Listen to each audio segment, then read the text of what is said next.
Hello future pilots, aviation enthusiasts and frequent flyers. Welcome to CNTAA channel. I am Captain Neha Thakare, a captain on Airbus A320, and on this channel we talk about concepts related to aviation. Today we are going to talk about what passengers are most scared of and why seatbelt signs are always to be respected when flying on board an airplane. Yes, my friends, you guessed it right.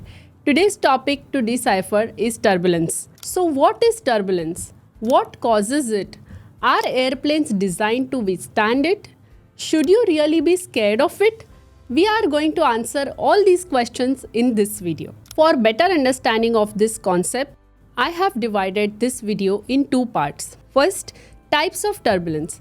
In this part, we will understand what causes it, different weather phenomena and other causes that affect the aircraft lift in different phases of flight and possibility of pilots to anticipate it in advance. We will also discuss what pilots do in order to avoid each type of turbulence or make the flight operation safe despite of it. Second, severity of turbulence. Severity of turbulence is categorized in three parts: light, moderate and severe turbulence. In this part, we will understand what are the signs that determine how severe is the encountered turbulence. Did you know that a Bombardier private jet en route to UAE once literally flipped over midair, performing an uncontrollable somersault, all because of specific type of turbulence? Yes, we will be talking about it in the later part of the video and also some other stories related to turbulence. And at last, we will understand what is expected of passengers in such situations. So fasten your seatbelt and let's get started.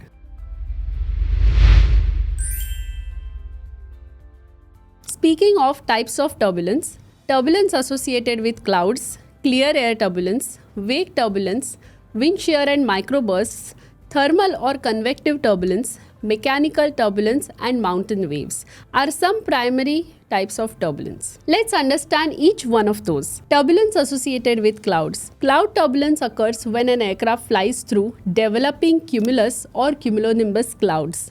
These clouds have strong updrafts and downdrafts, vertical movement of air that create bumpy ride. Cumulonimbus clouds are also called CB clouds, are particularly dangerous as they bring thunderstorms, severe turbulence, wind shear, hail and lightning. That's why pilots always avoid CB clouds.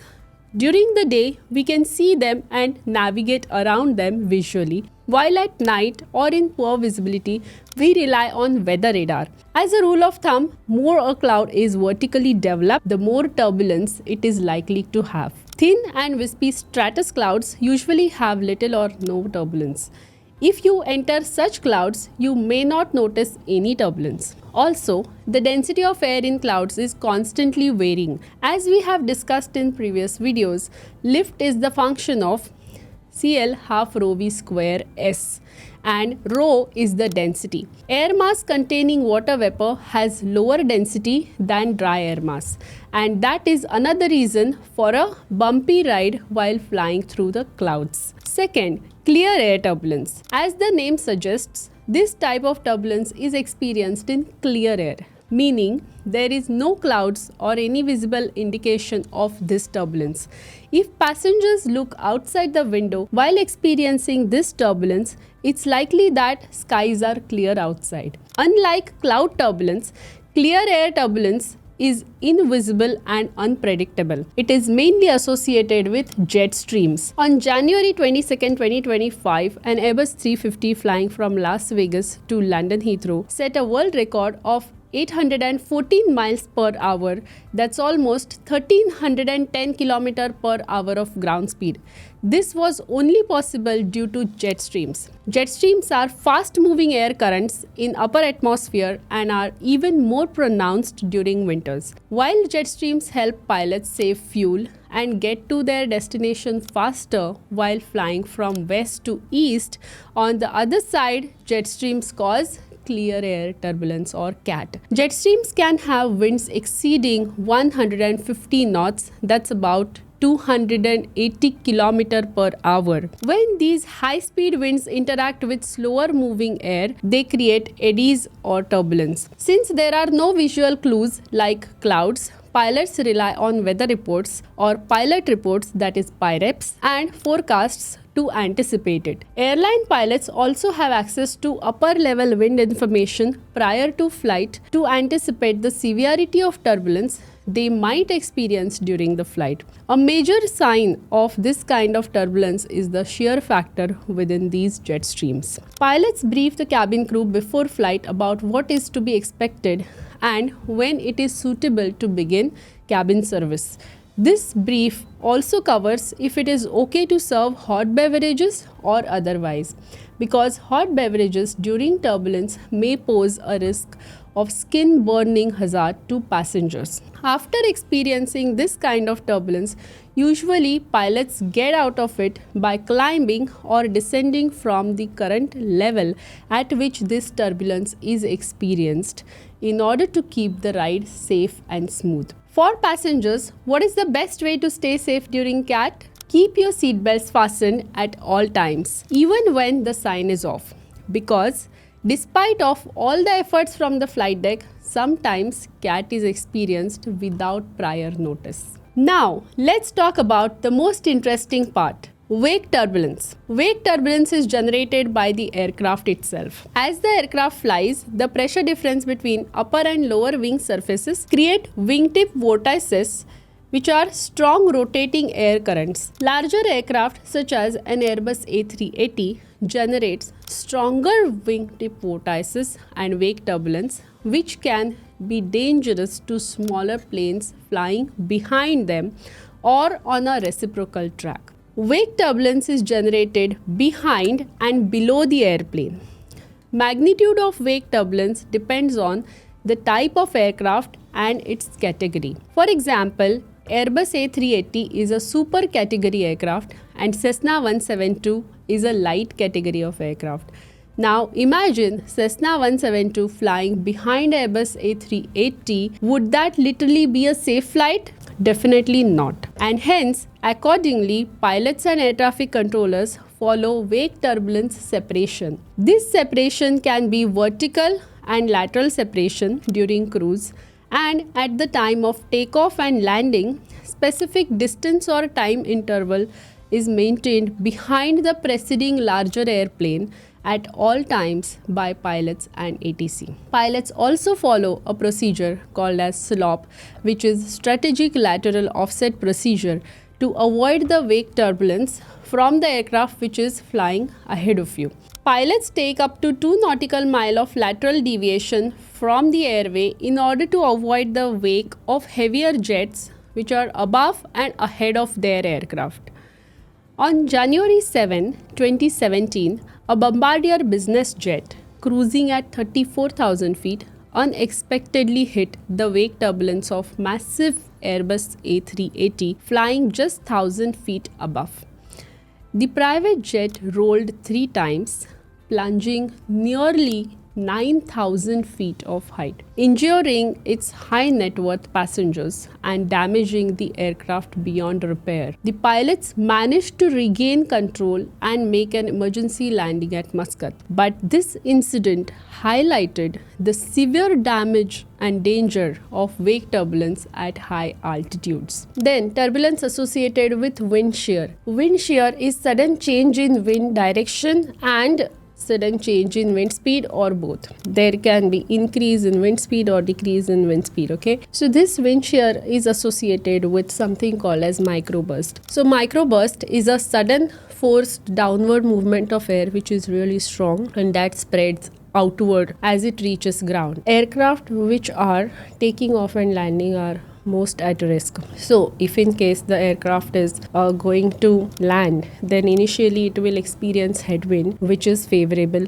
After that, the aircraft will experience downdraft, because of which it will go very close to the ground, which is quite dangerous. Then it experiences tailwind, so its rate of descent increases. So this is quite dangerous and it can lead to aircraft slamming onto the ground when the aircraft is in final stages of approach to land, where the thrust or power for approach is less. It is very important that pilots get a warning beforehand before the wind shear is approaching. So there are wind shear detection devices, or there is predictive wind shear. Such devices and such equipments are installed in the modern airplane so that the pilots can get a warning in advance before they actually enter wind shear. If in case the pilot has actually already entered, then yes, pilot has to apply the maximum thrust and reject that particular approach, or I would say execute a missed approach. And there are specific procedures for every type of airplane, so that needs to be referred in that particular airplane manual. But it is important that you apply maximum thrust so that you get maximum energy to overcome that situation and get out of it safely. So that is the turbulence associated with wind shear. Then there is thermal or convective turbulence. This turbulence is associated with high temperature. So if you are flying on hot summer day, then if you fly closer to the ground at lower level, then you will experience this type of turbulence.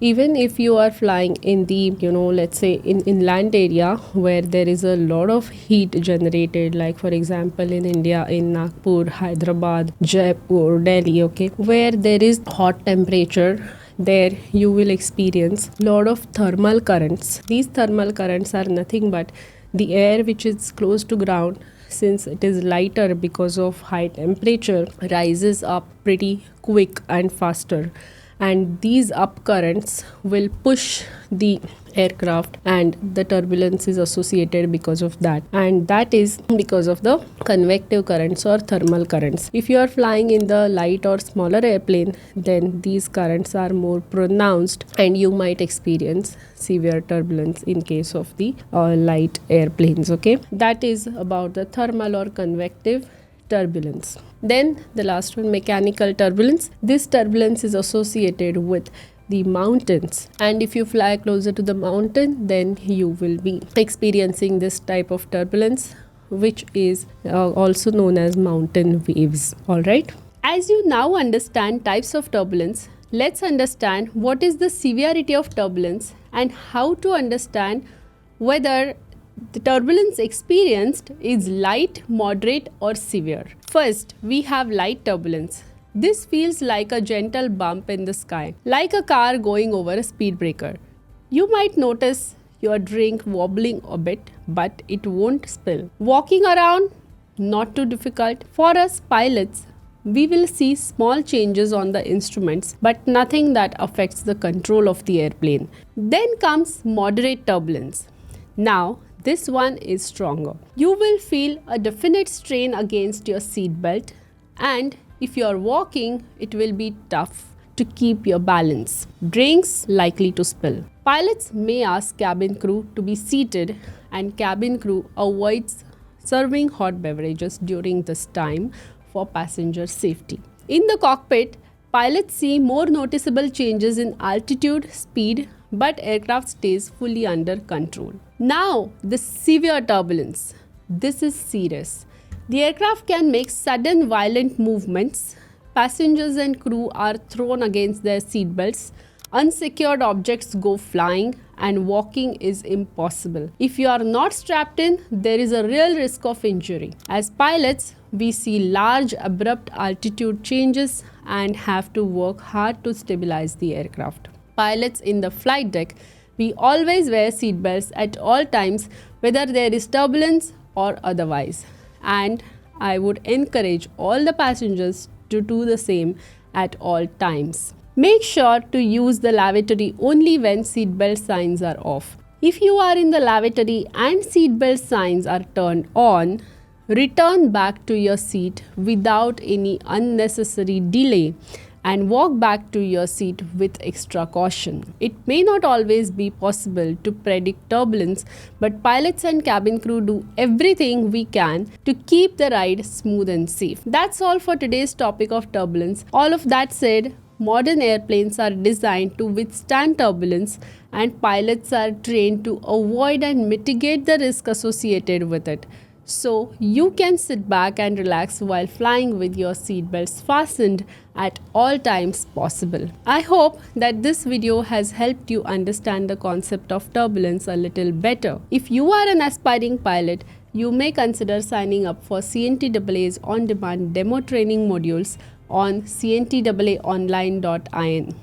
At CNTAA, we make sure that aspiring pilots are trained in the best way possible for their DGC exams.